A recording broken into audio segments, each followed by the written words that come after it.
Hello there, mate. Have you ever thought about forks? Well, nor did I, but here's a video about forks. In fact, did you know that using forks used to be seen as sacrilegious?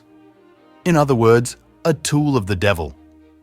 Despite that, it took 8 centuries from its first recorded sighting for the fork to become what it is today. A regular fork that we use to eat with. It may surprise you to find that the fork you use every day was previously deemed immoral, unsanitary, and a devil's tool. In fact, the word fork comes from the Latin furca, which means pitchfork.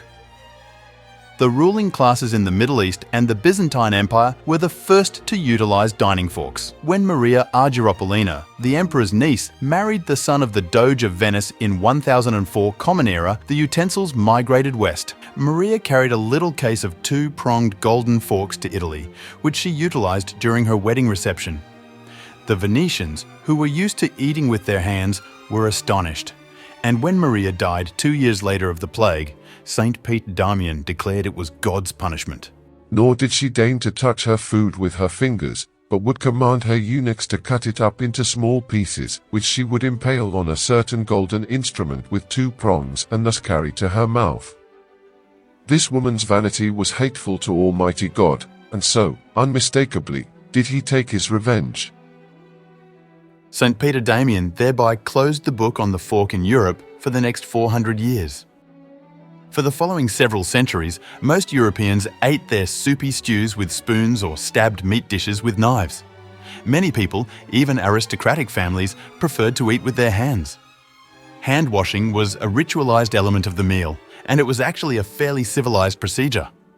In medieval France, for example, the aristocracy was summoned to dinner by a trumpet blow that sounded the horn for water, and pages would pour perfumed water over each diner's hands and bring napkins for drying before they plunged into their meal. Beginning in the 15th century, the love for candied fruits introduced the fork to Italian meals. These delights piqued the appetites of Renaissance Italian diners and altered dinner etiquette. Refined sugar was once a scarce resource reserved for medical purposes, but rising commerce from Arabia and North Africa boosted its availability. Preserving the entire fruit was a popular and expensive way to use up all that sugar. The sticky, syrupy dessert stained fingers and utensils, and eating it with a knife was cumbersome and messy.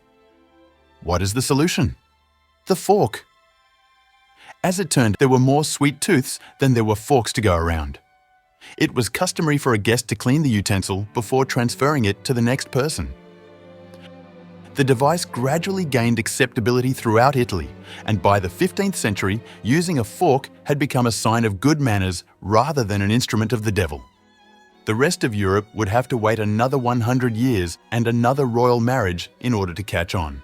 When the Italian noblewoman Catherine de' Medici came to France to marry Henry II, the future French king, the food, culture and fashion were light years ahead of those in France. Catherine brought with her fashionable attire, Florentine cooks with ice cream recipes, ballet, the Italian banking system, and of course, the fork. However, adoption of the latter invention was not universal throughout Europe. Queen Elizabeth I of England had forks, but preferred to eat with her fingers because she thought spearing was an uncouth action. Finally, in 1633, 30 years after Queen Elizabeth's death, Charles I said, "It is decent to use a fork," and presented each of his children a silver knife, spoon, and fork set. As forks became increasingly popular, their design altered. The 2-pronged fork was enough for spearing food, but not for scooping bits from underneath. The inclusion of a 3rd and subsequently 4th tine made food less likely to fall through, and gently bending the tines made it a more effective tool in the 17th century. Finally, by the end of the 17th century, the fork was adopted in Scandinavia, the final European holdout. Until the Revolutionary War, Americans did not accept the usage of a fork at mealtime. Prior to it, British taxes made it hard for the colonies to make goods such as forks. The regulation required raw resources from the colonies to be sent to the United Kingdom for processing into useful items.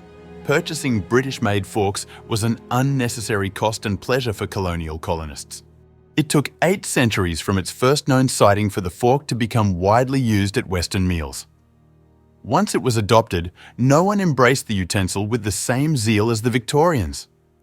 There was one for almost every sort of cuisine, including forks for eating lobster, dipping strawberries in whipped cream, and sharing bread at the table. Even a Victorian's head would spin with the number of kinds and restrictions. Fortunately, in recent times, the pendulum has swung the opposite way. Even on the most formal occasions, you're unlikely to be presented with more than 3 types of forks: salad, entree, and dessert.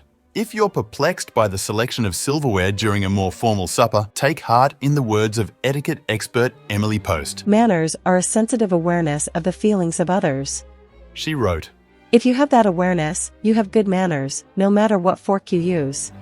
And that's it for this video, folks. I wish you all the best, and please don't take it too serious. Goodbye.